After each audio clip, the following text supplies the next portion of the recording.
जय हिंद प्यारे साथियों, मैं आपका प्यारा साथी अखिलेश यादव में आप सभी का इस प्यारे से प्लेटफॉर्म पर फिर से एक बार स्वागत करता हूं।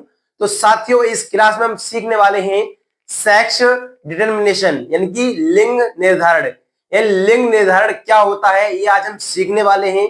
तो साथियों, बिना टाइम वेस्ट किए हम अपनी क्लास को शुरू करते हैं।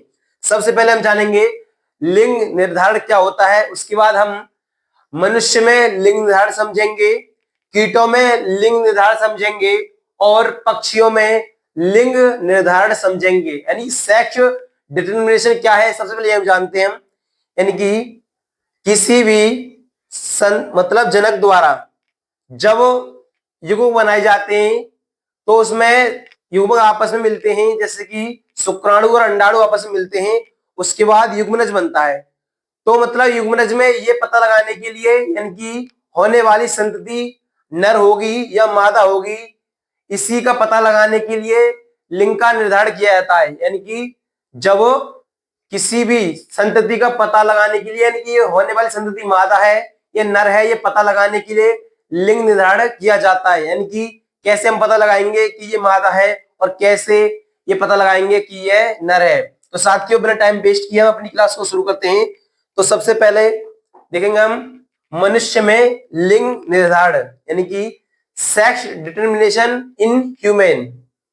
तो देखेंगे सबसे पहले यानी मनुष्य में सबसे पहले ये बताओ कि गुणसूत्रों की संख्या कितनी होती है। तो मनुष्य में गुणसूत्रों की संख्या जो होती है वो होती है 46। कितनी होती है साथियों? वो होती है 46। 46 गुणसूत्र होते हैं, यानी कि 23 जोड़ी गुणसूत्र होते हैं। 23 जोड़ी गुणसूत्र, 23 जोड़ी गुणसूत्र।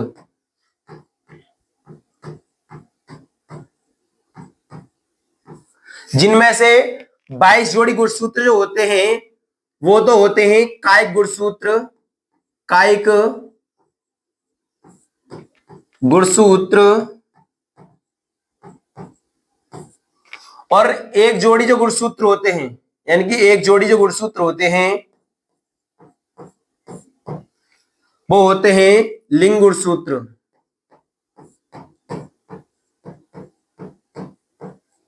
एक जोड़ी कितने कौन से गुणसूत्र होते हैं?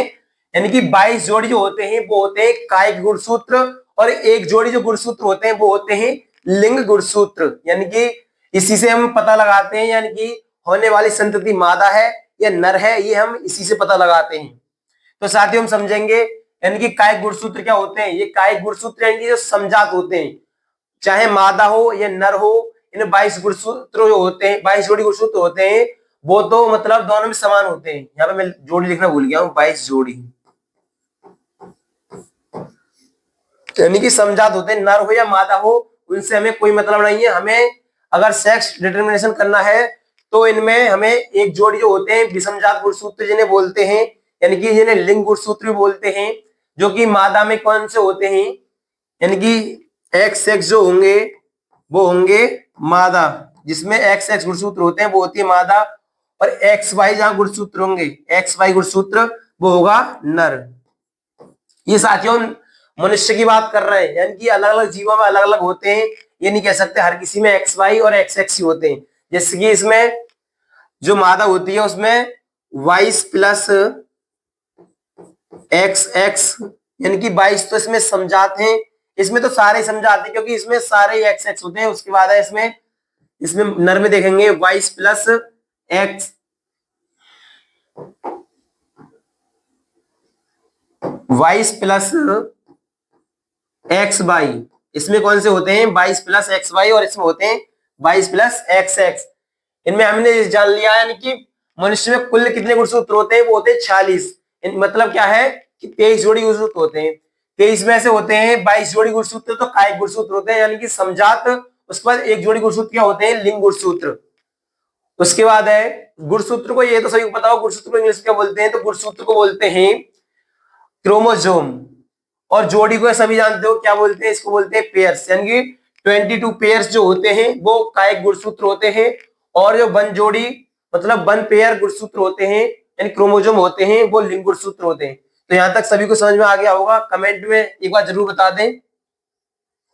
यानी यहां तक सभी समझ गए होंगे। उसके बाद हम नेक्स्ट स्लाइड पे करते हैं। अब यहां पर हम लिंग निर्धारण करेंगे। इधर लिख ले रहे हैं हम मादा और इधर लिख ले रहे हैं हम यहां पर नर। मादा में तो इसमें होंगे एक्स एक्स और नर में होंगे एक्स वाई। यहां मादा जो होती है वो होती है समयुग्मकी, समयुग्मकी।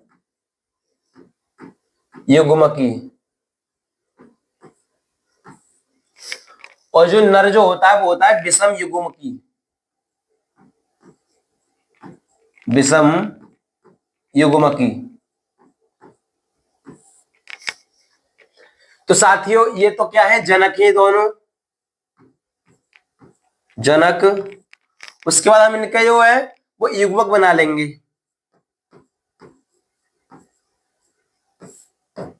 इनके युग्मक बनाएंगे हम। तो इसके युग्मक बनाएंगे अलग अलग हम, तो हो जाएगा इसका x और ये भी हो जाएगा x। उसके बाद इसके युग्मक बनाएंगे हम, तो एक होगा x और एक हो जाएगा यहाँ पर y। इसमें जो मनुष्य नर में होते हैं वो जो x गुणसूत्र होता है ये तो होता है बड़ा, और ये जो y गुणसूत्र होता है वो होता है इसमें छोटा। उसके बाद इनका आपस में हम क्रॉस कराएंगे, जैसे कि x x आपस में मिलेंगे तो क्या बनेगा, x ही x बन जाएगा यहाँ पर। और ये और इसकी अब इस वाले से कराएंगे x का y से, तो x y हो जाएगा x y। उसके बाद इसका और इसका करा देंगे तो ये भी क्या हो जाएगा x x। और उसके बाद इसका और इसका कराएंगे तो क्या हो जाएगा x y। तो इसमें साथियों दिख रहा होगा आपको अच्छे से,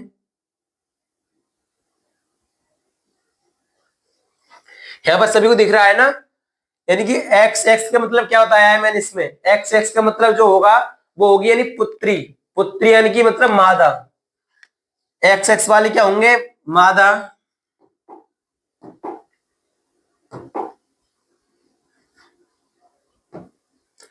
ये क्या होगी, मादा या पुत्री लिख सकते हैं इसे। ये होगा यहां पर नर और ये भी होगी मादा और ये होगा यहां पर नर। यानी साथियों में क्या समझ में आ रहा है यहां पर, यानी कि इसमें 50% तो पॉसिबिलिटी नर की है और 50% ही है वो मादा की है। यानी कि 50% वो होती है कि 50% तो मतलब मादा संतति बनेंगी और 50% ही नर संतति बनेंगी। तो इसमें साथियों हमारे समाज में ये बोला जाता है कि कुछ स्त्रियों के गर्भ से यानी कि लड़की जन्म लेती रहती है, तो ये बोला जाता है कि ये पता ना ये लड़का पैदा नहीं कर पा रही है क्योंकि इसमें कोई मादाओं का रोल नहीं होता है, क्योंकि बाई गुणसूत्र के कारण ही नर बनता है। और उसी के मतलब एक्स एक्स होंगे तो वहां पर मादा बनेगी और एक्स बाई होंगे तो वहां पर क्या बनेगा, नर बनेगा। यानी कि हम देखेंगे इसमें लिंग गुणसूत्र में आपको मैंने बता दिया है कि इसमें कोई मादा का रोल नहीं होता है, क्योंकि मादा जो होती है उनके पास सभी समान गुणसूत्र होते हैं, जबकि जो नर होता है उसके अंदर होता है एक्स वाई गुणसूत्र। यानी कि नर के ऊपर निर्भर करता है कि होने वाली संतति मादा होगी या होने वाली संतति नर होगी। यानी कि इसमें जो एक्स गुणसूत्र होता है मादा वाला और वो एक्स साथ नर के गुणसूत्र के साथ वो करेगा फ्यूजन, मतलब निषेचन होगा, तो उसमें मादा बनेगी। अगर मादा का एक्स है और मतलब नर का वाई गुणसूत्र आपस में मिलेंगे तो क्या संतति बनेगी, न संतति। यानी कि सभी को समझ में आ गया, यानी 50% की पॉसिबिलिटी होती है नर की और 50% पॉसिबिलिटी होती है मादा बनने की। उसके बाद हम नेक्स्ट देखेंगे साथियों। यहां तक सभी कमेंट करके एक बार बता दें कि यहां तक आपको एकदम अच्छे से समझ में आ गया है, यानी कि सभी साथी कमेंट करके जरूर बताएं। उसके बाद हम नेक्स्ट देखेंगे पक्षियों में लिंग निर्धारण, यानी कि सेक्स डिटर्मिनेशन इन वर्ड्स। सभी साथी यहां देखेंगे, यानी कि इसमें जो पक्षियों में होता है लिंग निर्धारण वो होता है जेड जेड जेड डब्ल्यू प्रकार का लिंग निर्धारण। यानी इसमें नर तो होता है समयुग्मकी और मादा जो होती है वो होती है विषम युग्मकी, यानी कि इसमें मादा के ऊपर डिपेंड होता है कि होने वाली संतति नर होगी या मादा होगी, क्योंकि नर के पास यहाँ पर गुणसूत्र समान है और इसके पास अलग अलग गुणसूत्र है, यानी कि इसके पास जेड जेड है केवल और इसके पास क्या है जेड डब्ल्यू है। तो इनके हम युग्मक कर लेते हैं।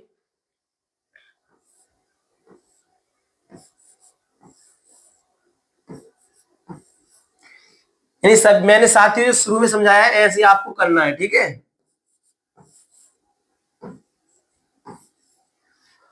यानी कि हमने बना लिए इनकी युग्म बना लिए इनके, ये जनक थे इसमें और ये हमने क्या बना लिए युग्मक। अब इनकी संतति बनाएंगे हम। जैसे मतलब ये वाला जेड इस वाले जेड से मतलब वो करेगा निषेचन होगा इससे, तो क्या हो जाएगा जेड जेड, और ये वाला इसके साथ करेगा तो क्या बनेगा जेड डब्ल्यू जेड डब्ल्यू। उसके बाद इसका और इसका करा दे रहे हैं तो क्या बनेगा जेड जेड। उसके बाद इसका और इसका कराएंगे तो क्या बनेगा जेड डब्ल्यू। तो इसमें आपको क्या समझ में आया, यानी कि इसमें क्या लिख रहा है जेड जेड होंगे वहां तो नर संतति बनेगी और जहां जेड डब्ल्यू होंगे वहां मादा संतति बनेगी। यानी क्या कर देंगे यहां पर, यहां हो जाएगा नर और यहां हो जाएगी मादा, उसके बाद यहां हो जाएगा नर, यहां हो जाएगी मादा। अभी कुछ साथियों को नहीं समझ में आया हो तो नेक्स्ट स्लाइड दिखा देता हूं मैं।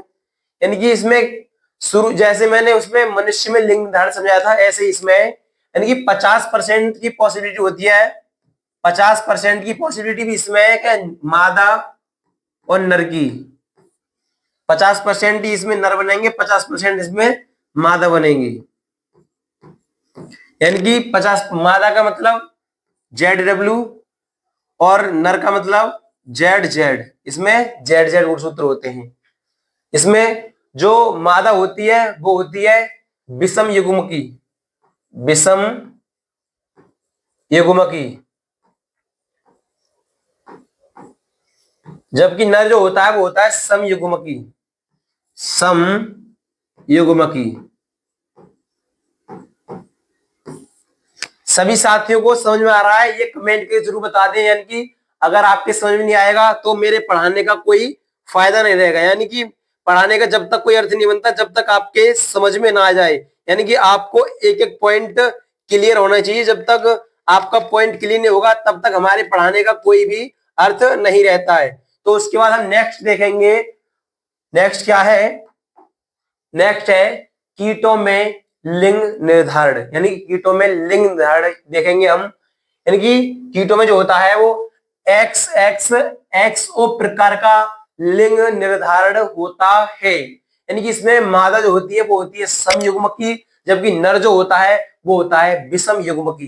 यानी कि सबसे एक इसका एक कीटों में हम स्क्वैश बग का उदाहरण लेते हैं। स्क्वैश बग में कुल 22 गुणसूत्र होते हैं, जिसमें 11 जोड़ी गुणसूत्र होते हैं, जिनमें ये जो 10 जोड़ी गुणसूत्र हैं वो तो मतलब कायिक या समजात गुणसूत्र होते हैं, जबकि एक जोड़ी गुणसूत्र है वो होंगे यानी इसमें लिंग गुणसूत्र। जैसे कि और नर में एक जोड़ी मतलब इसमें एक जोड़ी पूरी नहीं होती है, इसमें नर होता है उसमें केवल 21 गुणसूत्र होते हैं, यानी कि वो एक गुणसूत्र यानी कि एक लिंग गुणसूत्र इसमें अनुपस्थित होता है, जबकि 20 गुणसूत्र तो इसमें जो होते हैं कि कुल मिला के 10 जोड़ी गुणसूत्र होते हैं समजात गुणसूत्र, वो तो इसमें पूरे होते हैं, लेकिन एक लिंग गुणसूत्र कम होता है। इसमें क्या होता है एक लिंग गुणसूत्र इसमें जो होता है वो कम होता है।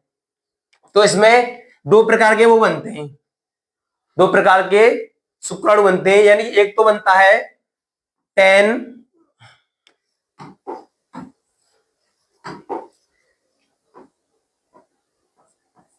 10+x और एक बनता है 10+0, यानी कि जीरो। जीरो का मतलब है यहां पर एक लिंग गुणसूत्र अनुपस्थित है, यहां पर एक लिंग गुणसूत्र है वो कम है।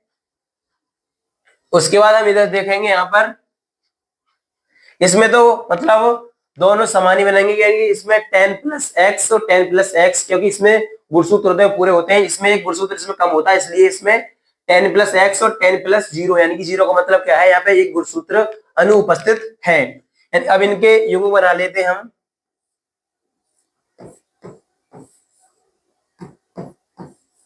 उसके बाद इसके भी युग्म बना लेंगे हम।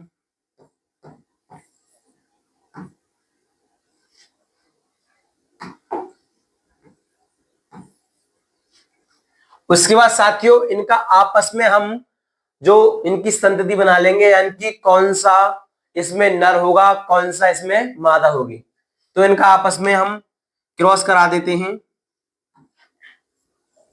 तो यहां बनेगा एक्स एक्स, और इसका और इससे कराएंगे तो क्या बनेगा, एक्स ओ, इसका इसका और इसका कराएंगे क्या बनेगा, एक्स ओ, और इसका और इसका कराएंगे तो क्या बनेगा, एक्स एक्स। इसका मतलब क्या है, यानी कि जब 10 प्लस एक्स गुणसूत्र 10 प्लस एक्स गुणसूत्र से मिलेगा तो वह क्या बनेगी, मादा, और 10 प्लस एक्स गुणसूत्र 10 प्लस जीरो गुणसूत्र से मिलेगा, वहां क्या बनेगा, नर। यानी यहाँ क्या, एक्स एक्स का मतलब मादा, और यह एक्स ओ का मतलब नर। यहां पर क्या होगी, ये भी नर होगा और ये क्या होगी, मादा।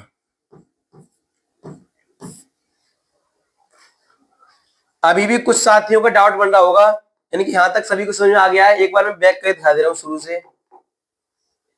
हमारा टॉपिक क्या था, सेक्स डिटर्मिनेशन, यानी कि लिंग निर्धारण।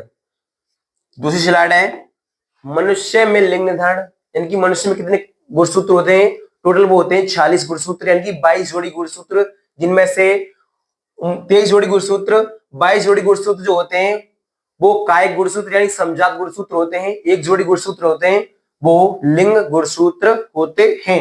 यानी कि इसमें एक्स एक्स जो होता है वो मादा होती है, एक्स वाई होती है वो नर होता है। यानी कि जो समजात गुणसूत्र होते हैं उसे हम ए से प्रदर्शित करते हैं, यानी कि यहां पर क्या होगा, जैसे हम यहां पर लिखेंगे हम 2a प्लस एक्स एक्स, और इसे लिखेंगे हम 2a प्लस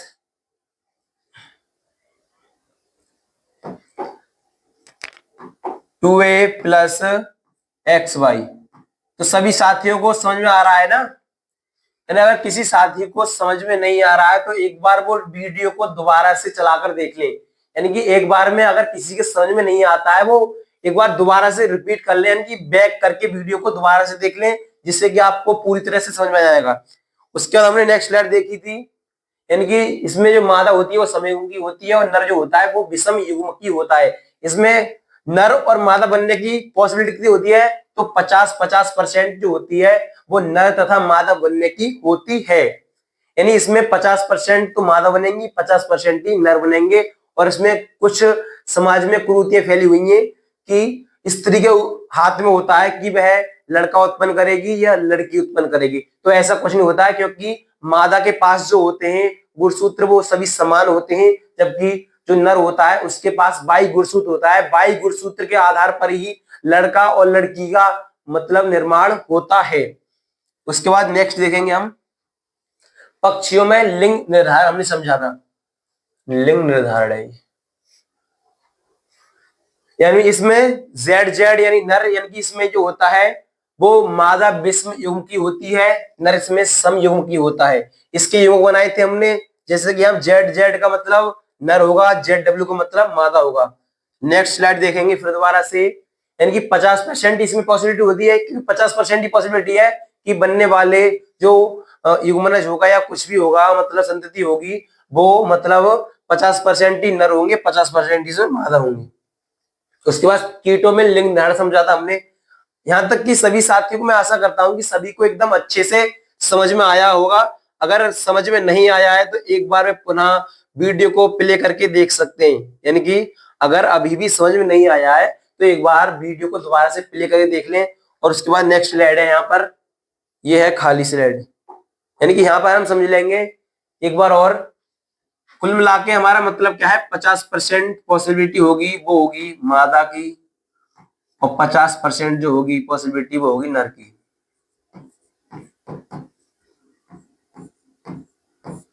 यानी कि इसमें क्या होता है, जो कौन सा चल रहा है, कीटों में लिंग निर्धारण चल रहा है ना, तो इसमें नर जो होगा वो होगा XO। XO का मतलब क्या है, ये जीरो समझ लें इसे। इसका मतलब है एक लिंग गुणसूत्र यहाँ पर अनुपस्थित है, और इसमें होगा XX। तो साथियों मैं आशा करता हूं कि आपको जो भी मैंने आज की क्लास में पढ़ाया है वो आपको एकदम अच्छे से समझ में आया होगा। अगर फिर भी कोई टॉपिक आपको समझ में नहीं आया है तो एक बार वीडियो को पुनः से देख लें, जिससे कि आपका जो डाउट है वो खत्म हो जाए। और नेक्स्ट वीडियो में हम इसका कोई डाउट रह भी जाता है तो उसको क्लियर कर देंगे। तो साथियों आज के लिए बस इतना ही, मिलते हैं नेक्स्ट क्लास में। तब तक के लिए सभी प्यारे साथियों को जय हिंद।